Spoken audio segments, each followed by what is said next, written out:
ወራህመቱላሂ ወበረካቱ። ይሄን ሜሴጅ ምን ልበላችሁ ለአመታት ተጠብቀው የነበረ ሜሴጅ ነው።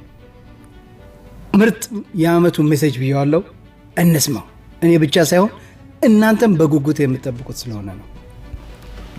አሰላሙ አለይኩም ወራህመቱላሂ ወበረካቱ። ሰላም ብያለሁ። ሙቤ እንዴት ነህ? አማን ነው? ቤተሰብ ሰላም ነው? አላህ ሰላምን ኸይሩን ያብዛው። ሐቂቃ እህት ሌላን በሚመለከት ብዙ ጊዜ ነው በሪከርድ በመደወል በጽሁፍ እየጠየቀኝ ያለ ታላቅ ወንድማችን ነህ። ከጀርባ ብዙ ሰዎች እንደሚጠይቁ ያው የታወቀ ነገር ነው። ሚዲያ ላይ እንደመስራት መተን ማለት ነው። አልহামዱሊላህ አሁን ደግሞ ያው ጊዜው ደርሶ አላህ ያለው ጊዜ የፈቀደው ቀኑ ሰዓቱ ደርሶ የሚመጣው እሁድ ወደ አዲስ አበባ እንደምትሳፈር ተረጋግጧል ማለት ነው።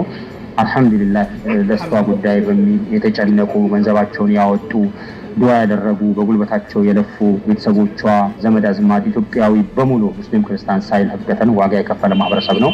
አልহামዱሊላህ እንኳን ደስ አላችሁ ማለት እንፈልጋለሁ። ጀዛከላሁ ኸይረን። ሰላም አለይኩም ወራህመቱላሂ ወበረካቱ።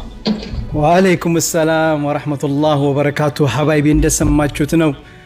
ይሄን ሜሴጅ መቼም ለአመታት ስንጠብቅ ነበር። አልহামዱሊላህ እንደሰማችሁት ነው። ኢንሻአላህ እሁድ ማታ ሌይላ ከሳውዲ ወደ ኢትዮጵያ ትበራለች። ሰኞ ጠዋት ሀገሯ ትገባለች። አላህ በሰላም ለሀገሯ ያብቃት። በጣም ነው ደስ ያለኝ ወላሂ። እኔ እንጃ ቃላት የለኝም። አልহামዱሊላህ ማለት ነው።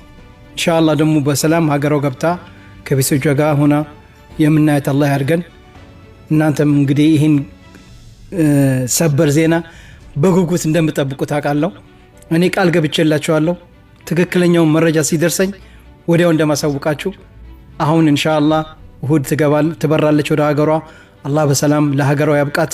ዱዓ አድርጉላት በሰላም ከቤተሰቦቿ ጋር እንድትገናኝ በተሻለ መጠን ላልሰማ እንዲሰማ ደስተኛ የሆነችው ኢንሻአላህ። ሁላችሁም ይሄን ቪዲዮ ሪፖስት፣ ላይክ፣ ሼር ዱት እያደረጋችሁ ሁሉ እንዲሰማ ኢንሻአላህ። ሰኞ ዕለት ደግሞ ከቤተሰቦቿ ጋር ሆና አብረን እናያታለን ማለት ነው ኢንሻአላህ። ደስ ያላችሁ በኮሜንት እንግዲህ ደስታችሁን አሳዩን።